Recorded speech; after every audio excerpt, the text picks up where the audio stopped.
आज हम सभी लोग भगवान का जन्मोत्सव की कथा सुनेंगे। आज हम सभी लोग भगवान का जन्मोत्सव की कथा श्रवण करेंगे। आज कथा का चतुर्थ दिवस है। आज भगवान के जन्म की कथा हम लोग श्रवण करेंगे। आइए सर्वप्रथम हम लोग ध्रुव जी के चरित्र से प्रारंभ करते हैं। माता सती का पावन चरित्र श्री मैत्रेय मुनि ने विदुर जी को श्रवण कराया। अब मैत्रेय जी कहते हैं, हे विदुर, मैंने आपको मनु महाराज की तीनों बेटियों के बारे में बतला दिया है। अब जो दो बेटा हैं, प्रियव्रत और उत्तानपाद, उनमें से पहले उत्तानपाद का चरित्र और वंश श्रवण करो। महाराज, उत्तानपाद की दो रानियां हैं। बड़ी का नाम है सुनीति और छोटी का नाम है सुरुचि। जाये उत्तानपादस्य सुनीतिः सुरुचित्सयो सुरुचिः प्रेयसी प्रत्युर नेतरायच्युतो ध्रुवः। दोनों रानियों से एक एक संतान हुई। बड़ी रानी सुनीति का बेटा ध्रुव और छोटी रानी सुरुचि का बेटा उत्तम। विचार से हम ध्यान दें तो हमारी ही उत्तानपाद हैं। उत ऊर्ध्वपादो यस्य सः उत्तानपादः। कहते हैं, उत ऊर्ध्वपादो अस्य सः उत्तानपादः। जिसके ऊपर पैर हो और नीचे सिर हो, वही है उत्तानपाद। तो हम सबके जब मां के गर्भ में रहते हैं तो उत्तानपाद बनकर ही रहते हैं। इसलिए हम सभी उत्तानपाद हैं। हमारी दो रानियां हैं, सुनीति मतलब बुद्धिमानी और सुरुचि मतलब मनमानी। और सुनीति बुद्धिमत्ता कहती है कि ऋषियों ने शास्त्रों में जो आज्ञा दी है तदनुसार आचरण करो और सुखी रहोगे। परंतु सुरुचि मनमानी बुद्धि कहती है, अरे भैया, शास्त्र पुराने पड़ गए हैं, अब तो शास्त्र पर चलना संभव नहीं है। इसलिए जो अच्छा लगे, जैसा उचित लगे, वैसा आप करिए।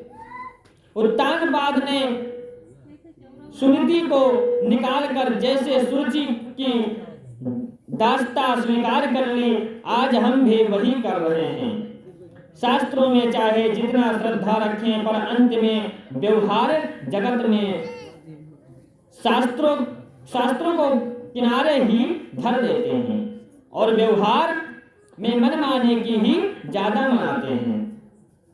पर समझने वाली बात यह है कि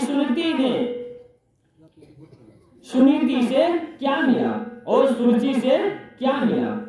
उत्तानपाद का कल्याण यदि हुआ तो सुनीति के पुत्र ध्रुव के द्वारा ही हुआ।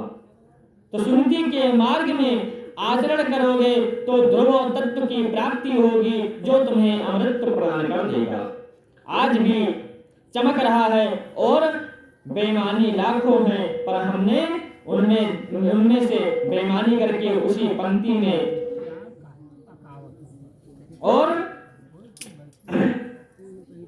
अपने को खड़ा कर दिया है। तो तुम्हारी क्या पहचान है।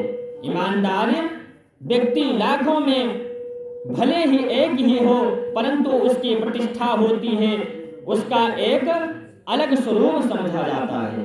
लोग वर्षों तक इस ईमानदार को याद रखते हैं। कीर्तियस्य सह जीवितः। जब तक मानव की कीर्ति है तब तक उसकी पहचान है, तब तक वह इस धरातल पर जीवित है।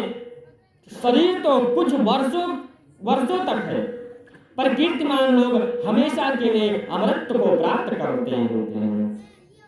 जैसे सुनीति के पुत्र ध्रुव को आज भी लोग जानते हैं, आकाश में चमक रहा है, ऐसे ही ध्रुव के तारे के तरह चमकना चाहो तो सुनीति का ही आश्रय लेना चाहिए। एक बार ध्रुव जी महाराज अपने पिताजी से मिलने गए।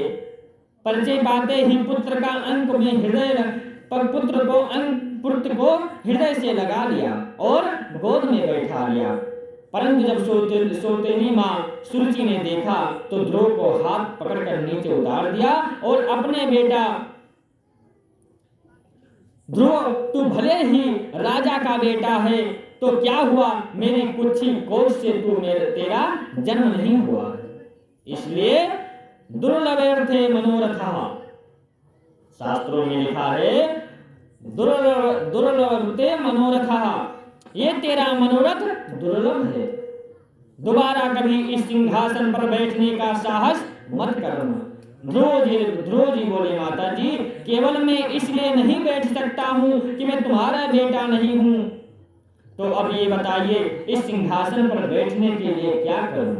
ध्रुव जी माता जी से कह रहे हैं कि माता जी आप बताइए कि मैं इस सिंहासन पर बैठने के लिए क्या करूं। सुरुचि बोली, एक ही उपाय है, सिंहासन पर बैठना चाहे तो एक ही उपाय है, तपसाराध्य पुरुषम तस्य वानुग्रहेण में गर्भे त्वं साधयात्मानं यद्दीक्षासे नृपासनम। यदि सिंहासन पर बैठना है तो एक ही उपाय है, तो पहला तपस्या कर लो, प्रभु को प्रसन्न करके वर मांगो।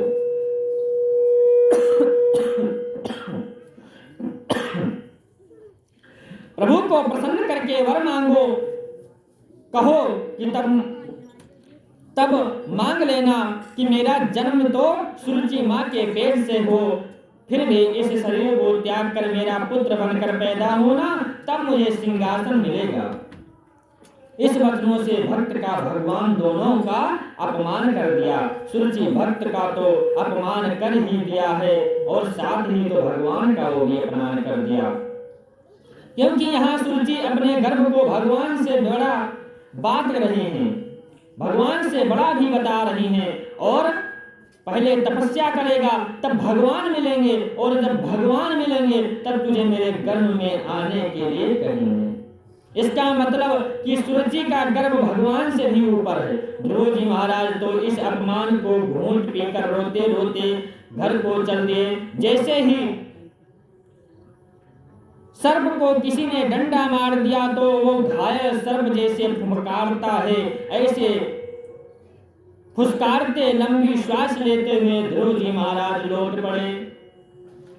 मातो सुपत्न्याः शरदोक्ति विद्धा श्वासन रुषादंडहतो यथा हि।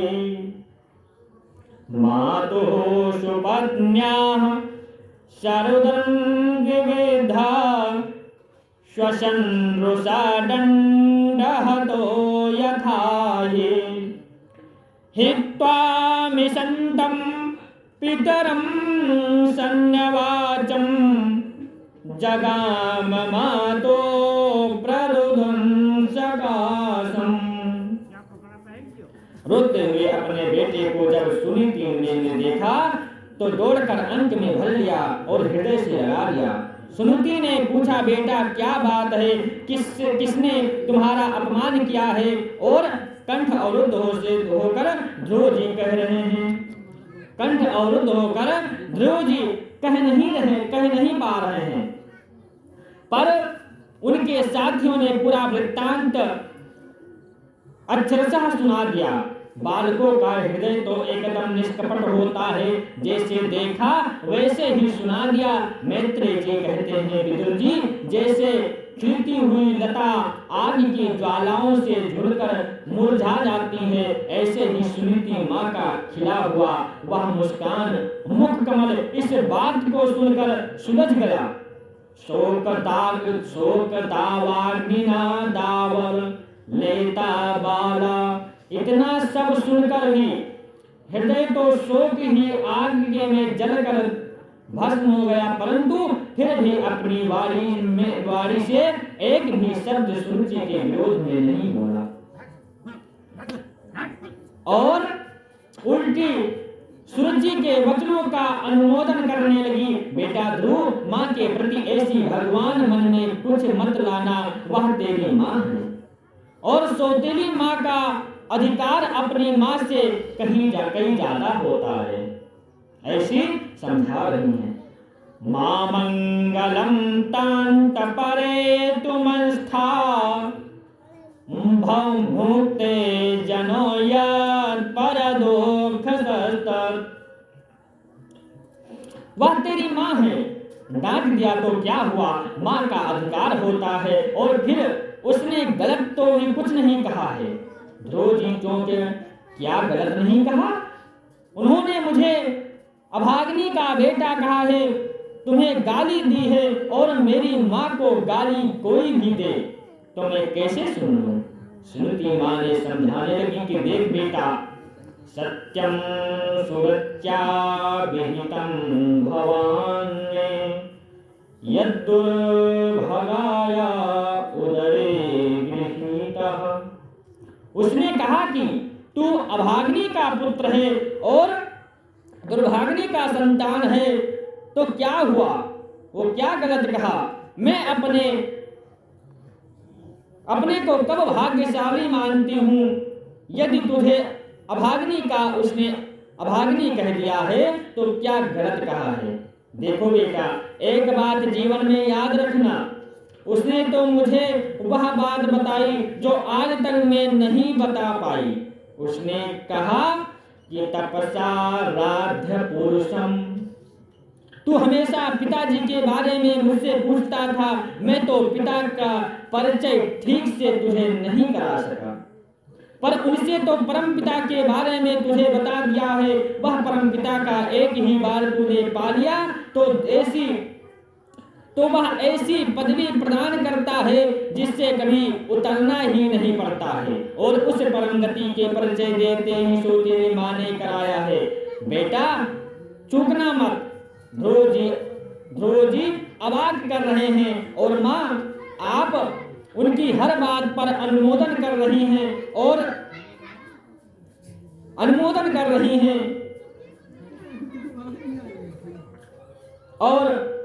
यदि उन्होंने उन परम पिता का परिचय दिया है तो वह परम पिता कौन है?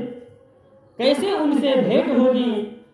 ध्रुव जी कहते हैं कि अगर वो परम पिता का परिचय दिया है तो वो परम पिता कौन है और कैसे उनसे भेंट होगी? सुनती माँ ने समझाया, देख बेटा, उन परम पिता की कृपा से ही तो तुम्हारे पिता उस पदवी तक पहुंचे हैं और तू भी उनकी आराधना कर। और वह भी एक किसी जगह नहीं रहते हैं, बल्कि कण कण में अणु अणु में भगवान तो सर्व जगह विद्यमान है।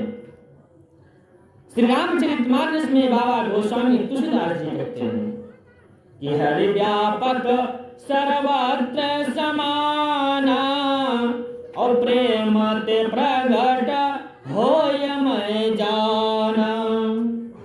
हरि व्यापक सर्वत्र समाना, वो तो सब जगह समान है, लेकिन प्रेम ते प्रगट होय मैं जाना। भगवान तो सब जगह है, लेकिन जब हम प्रेम से उनको पुकारेंगे तो प्रकट हो जाएंगे। हमारे अंदर प्रेम होना चाहिए भगवान के प्रति।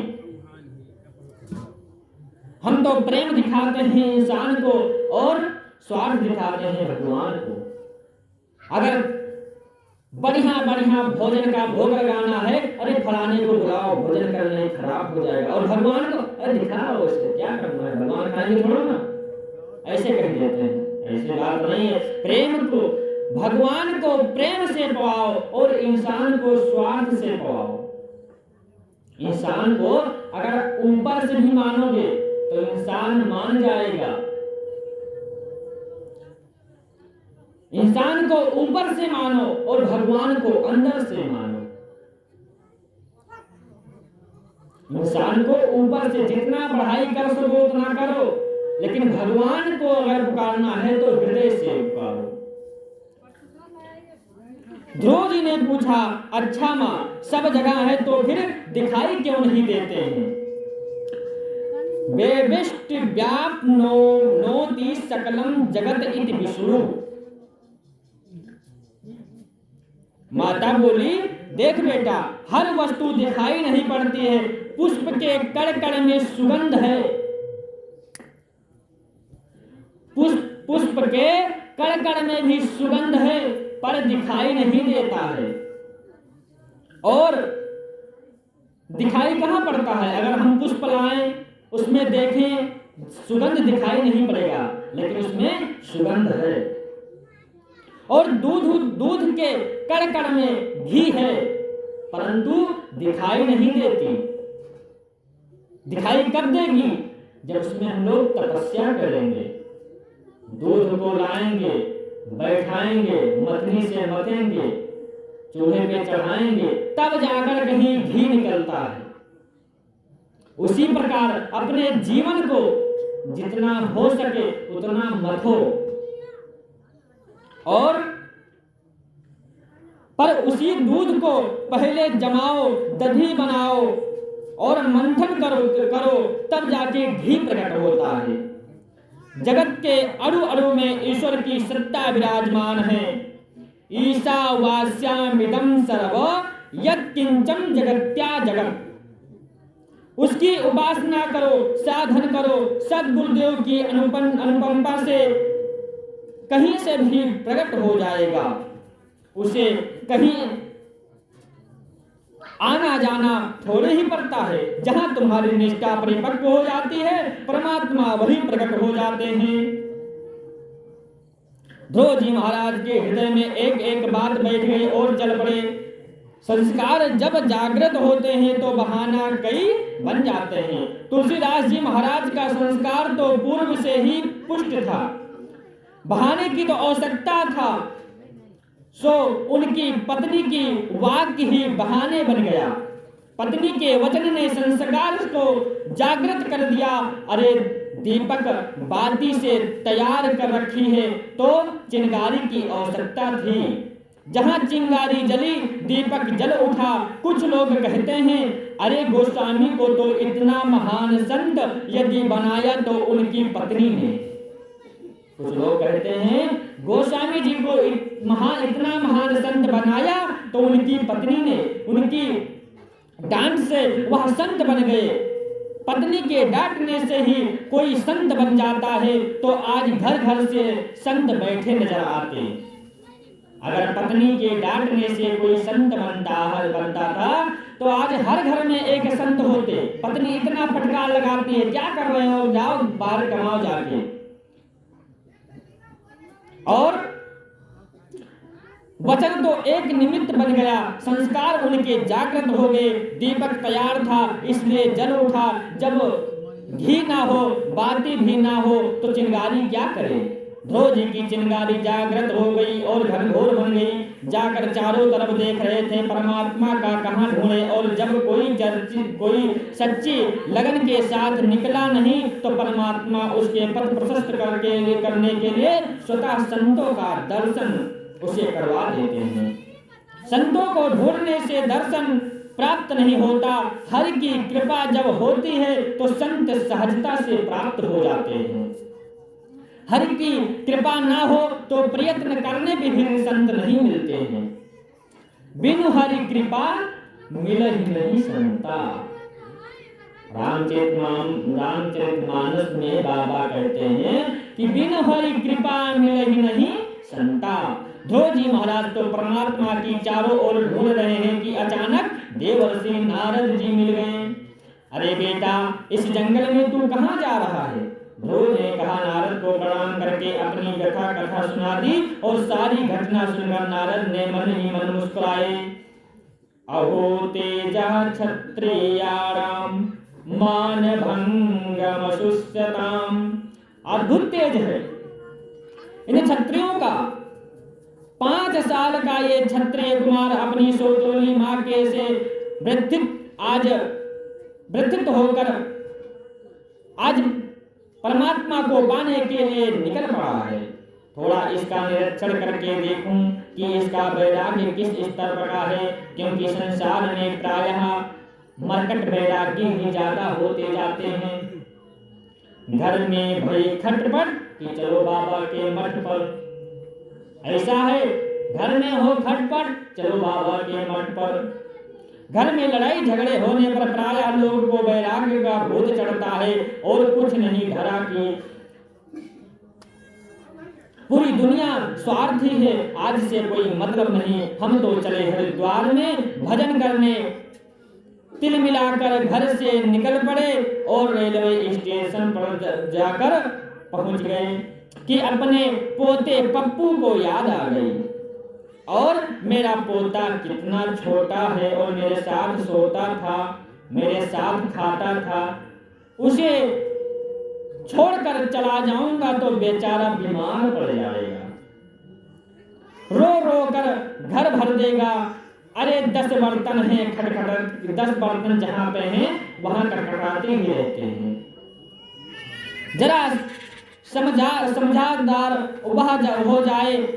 ये बंदर जैसा वैराग्य है जो कभी इस डाली पर तो कभी उस डाली पर। तो नारद जी को लगा कि ये 5 साल का बच्चा ही तो, जरा इसका वैराग्य किस स्तर पर है समझाने लगे। बेटा तुम्हारी उम्र बहुत छोटी है, नाधुनाप्यवामानं ते सम्यनां वापि पुत्रक लज्जयामः कुमारस्य शक्तस्य क्रीडनादिषु। समझाने लगे और देख बेटा तुम्हारी उम्र बहुत छोटी है, नाधुरनाप्यमानं ते सम्मानं वापि पुत्रक लज्जयामः कुमारस्य शक्तस्य क्रीडनादिषु।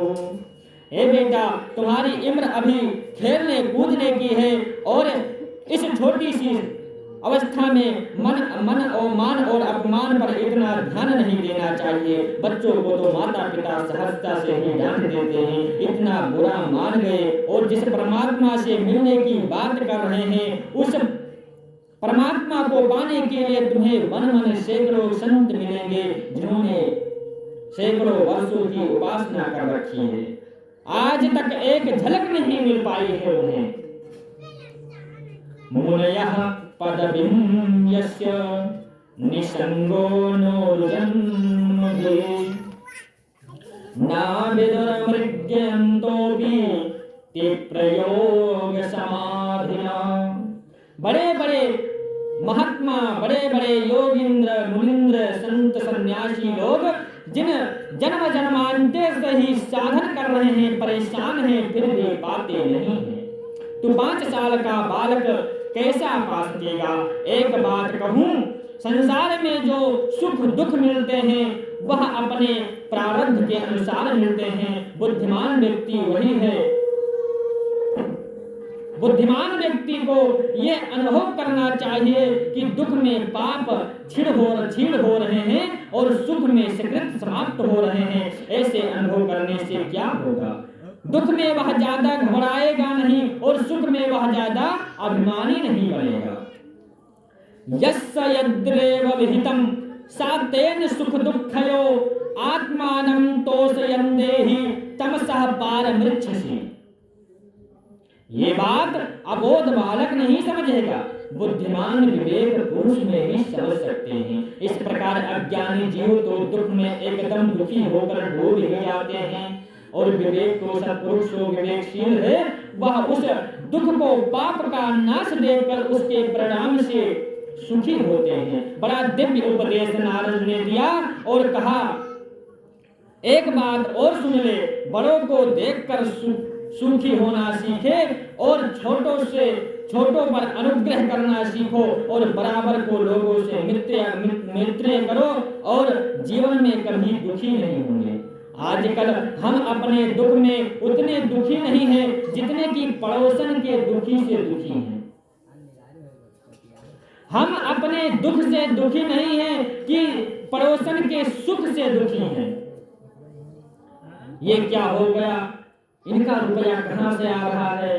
हमारा एक मकान है, इनका 4 मकान हो गया, हमारा गांव में 1 बीघा है, ये देखो जाके लखनऊ में 1 बिस्सा जमीन ले लिए। अपने दुख से दुखी नहीं है, वो दूसरे के सुख से दुखी हैं।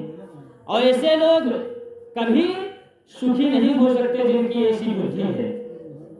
इस बात का ज्यादा दुख होता है, इसलिए गुणाधिकान्मुदं लिप्से धनुक्रोशं गुणाधमात् मैत्रीं समानदन्विच्छेन् तापेर्विभूयते।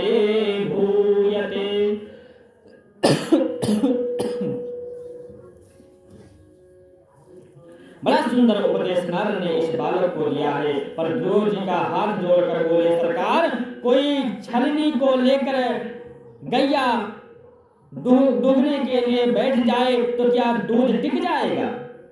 उसी प्रकार आप अमृत जैसे वाणी बरसा रहे हैं जो अद्भुत और दिव्य है, पर तेरा हृदय सो तेरी मां के वचनों के बाणों से इतना छिन्न भिन्न हो गया है, इतना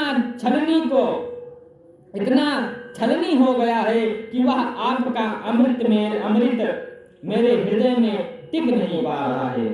सुरक्षा दुर्वच्चो वारणेन भिन्न श्रेते हृदय। मेरा हृदय इस समय बहुत से छिद्रों से भर गया है, इसलिए आपका वचन टिकेगा नहीं। मैंने एक ही लक्ष्य बनाया है, उस परम पिता को पाना। आप तो उपाय बताइए। और नारद जी समझ गए कि पक्का चेला है, ये लौटने वाला नहीं है। अरे, और परीक्षा में उत्तीर्ण हो गया। नारद जी बोले, बेटा अब मुझे विश्वास हो गया, तुझे प्रभु अवश्य दर्शन देंगे। 12 अक्षर मंत्र दे दिया, ओम नमो भगवते वासुदेवाय। कान में फूंक दिया, मननाथ त्रायते ही मंत्र। कहते हैं मननाथ त्रायते इति मंत्र, जिसका मन किया जाए उसे मंत्र कहते हैं। और मंत्रों का संकीर्तन नहीं होता है, केवल एक ही मंत्र ऐसा है जिसका संकीर्तन होता है। मंत्र का संकीर्तन नहीं होता है, केवल एक ही ऐसा मंत्र है जिसका हम लोग प्रायः संकीर्तन कर सकते हैं। वो मंत्र कौन सा है? हरे राम राम राम हरे हरे, हरे कृष्ण कृष्ण कृष्ण हरे हरे, हरे राम राम राम हरे हरे। 12 अक्षर मंत्र नारद जी ने ध्रुव महाराज को प्रदान किया। ध्यान की पूरी पद्धति विधिवत बतलाई और कहा, बेटा अब यहाँ से सीधे मथुरा चले जाओ। तत्तान गच्छ भद्रं ते यमुनायाश्चकटं शुचि, पुण्यं मधुवनं यत्र सानिध्यं नित्यदा हरे। कहते हैं परमात्मा मोक्षदायिनी मथुरापुरी में जाकर यमुना में स्नान करके भजन करो। और गुरु की आज्ञा को स्वीकार करके ध्रुव जी महाराज चल पड़े और यमुना में स्नान करके मधुवन में बैठ गए और नियम लिया, त्रिरात्रोन्ते त्र्यांत्रांत्रे कपित्तवद श्वासनः। नियम क्या लिया? त्रिरांत्रे कपित्तवद रासन। 3 दिन में 1 दिन फलाहार करना और 3 दिन तक बिल्कुल निराहार रहना। 1 माह तक ये नियम चला। तपस्या का दूसरा महीना लगा तो नियम और कठोर हो गया। द्वितीयं च तथा मासं षष्ठेर्भगो दिने। 6 दिन में 1 बार तृण पर्णादि, या तो वृक्षों के पत्ते खाते हैं या दूर्वा घास खाते हैं। 1 बार खाकर तप करते हैं, अगले 6 दिन तक वह भी नहीं पाते हैं। तीसरा माह लगने लगा, नियम और कठोर कर लिए। नवमे हनि। अब 9 दिन में 1 बार अव्यक्षम केवल यमुना का जल मात्र पीते हैं, यमुना का जल पीते हैं और कठोर कर दिया। घास पत्ते भी छोड़ गए और 9 दिन में एक बार यमुना का जल पीते हैं। चौथा महीना लगा तो नियम और कठोर कर दिया। चतुर्थमपि वे मासम द्वादशे द्वादशे हनि। और 12 दिन में एक दिन केवल वायु का आहार करते हैं और योगिक क्रिया है जिसके वायु पीकर भी योगी लोग रह लेते हैं। और 12 दिन में एक बार वायु आहार करते हैं और पानी को भी छोड़ गए, पानी को भी छोड़ दिए। देखिए जरा तपश्चर्या कैसे की जाती है। कुछ लोग कभी कभी कथा सत्संग सुनकर एकदम भावुक हो जाते हैं और निर्णय लिया कि अब की बार हम नौ दुर्गा बिल्कुल 9 दिन तक निराहार रखेंगे। आज तक एकादशी कभी ठीक से नहीं रही। आज एकादशी है, अगर आप संसार में पता लगाओ तो 100 लोगों में से 10-20 लोग चाहे निकलेंगे जो एकादशी का आज व्रत रखे होंगे। महीना में 2 बार एकादशी आती है। महीना में नहीं सोचेंगे चलो हम 2 दिन ना खाएं। अगर किसी से शर्त रखा जाए आज 15 दिन में तुम्हें एक दिन नहीं खाना है तो रह जाएगा, ऐसे तो मिल रहा है। कोई व्रत आप रखो या ना रखो, परंतु एकादशी का व्रत आपको जरूर रखना चाहिए। एकादशी के दिन जो पाप है वो जाके अन्न में समा जाता है। नियम तो यह है कि एकादशी के एक दिन पहले चावल स्पर्श नहीं करना चाहिए, चावल बनाना नहीं चाहिए, क्योंकि ज्यादा पाप चावल में ही समाता है, भोजन में। एकादशी का व्रत करो, ज्यादा से ज्यादा कोई व्रत रहो, सोमवार मंगलवार बुधवार कोई व्रत रहो या ना रहो, लेकिन एकादशी का जरूर रहो। और एकदम 9 दिन का व्रत लेने का संकल्प कर लिया। व्रत चला जैसे तैसे 6 दिन तक खींच गया और 7वें दिन अस्पताल में भर्ती हो गया। तो ये व्रत करने से क्या फायदा? अरे बड़ा व्रत करना है आपको तो एक से संभालो। एकदम से 1 महीने का मत जानो कि हम 1 महीना भोजन नहीं करेंगे, धीरे धीरे। और बोतल चढ़ानी पड़ी, सारी तपस्या धरी रह गई, तो ऐसा दुराग्रह नहीं करना चाहिए। शरीर की कसौटी पर कसते हुए चलो। श्री ध्रुव जी महाराज वही कर रहे हैं। पहले 3 दिन में एक बार, फिर 6 दिन में, फिर 9 दिन में, फिर 12 दिन में, धीरे धीरे तपस्या की द्वारा शरीर को कस रहे हैं। और 5वां महीना लगा तब श्री ध्रुव जी महाराज ने ऐसा प्राणायाम चढ़ाया कि द्वायन भगवतो रूपम नद्राचित किंचना परम। पैर के अंगूठे पर खड़े होकर प्राणायाम किया कि समस्त प्राणियों की प्राणवायु को अवरुद्ध कर दिया। त्रिलोक में हाहाकार मच गया। देवता श्री हरि की शरण में गए कि हे प्रभु,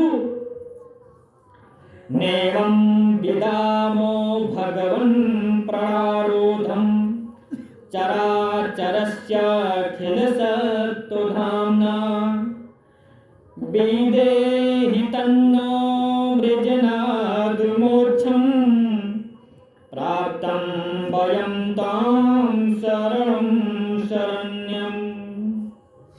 कि हे प्रभु, आप हमारी रक्षा करें, आपकी शरण में है, आप रक्षा करो। भगवान बोले किससे रक्षा करो? देवगण बोले ये ही तो नहीं जानते, हम आपको नहीं बता सकते हैं कि किसने हमारा प्राण श्वास रोक लिया है।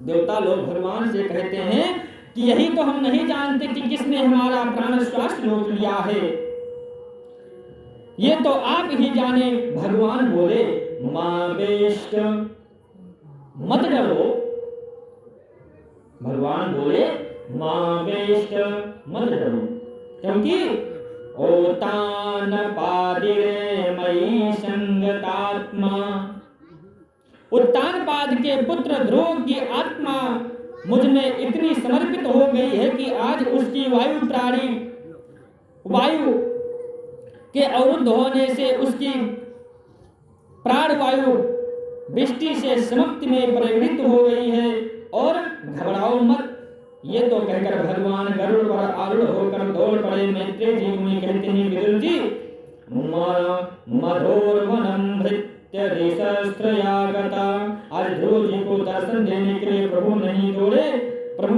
रहे हैं, वरन अपने भक्त ध्रुव का दर्शन करने के लिए भगवान मधुवन की ओर दौड़ रहे हैं। दृष्टम इच्छा दृष्टायतयो, आज ध्रुव जी के दर्शन की उत्कंठा प्रभु के मन में लगी।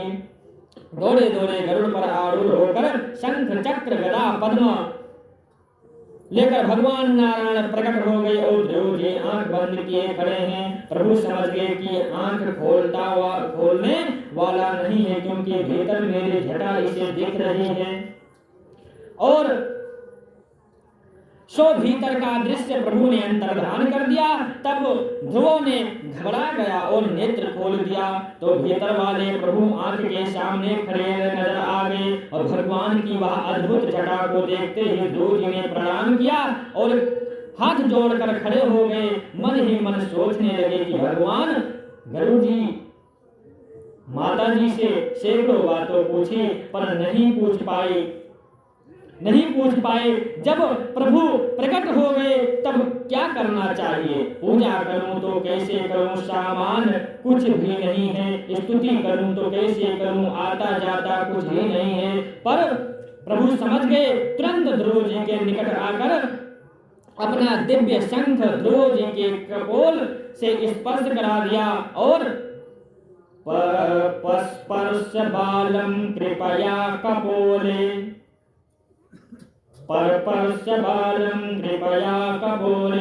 जो प्रभु ने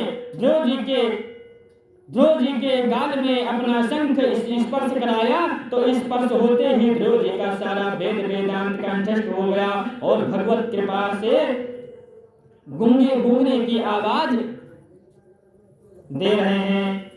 मोकम करोति वाचालम पंगुम लंघयते गिरिम यत्कृपातमहं वन्दे